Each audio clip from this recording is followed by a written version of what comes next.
burada normal bir kill.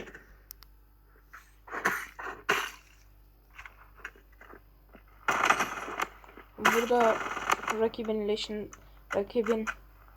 kill, unuttum adını. O sandıktan aldığım silahla onu öldürüyorum. Burada küçük bir fake. Adam göre atlıyor. Ve tekim yine. O yüzden alamadım. Yine konuşmayı unuttum. Tekim. Bu yüzden çok fazla kill alamadım. Ve bir kere öldüm mü taktikte.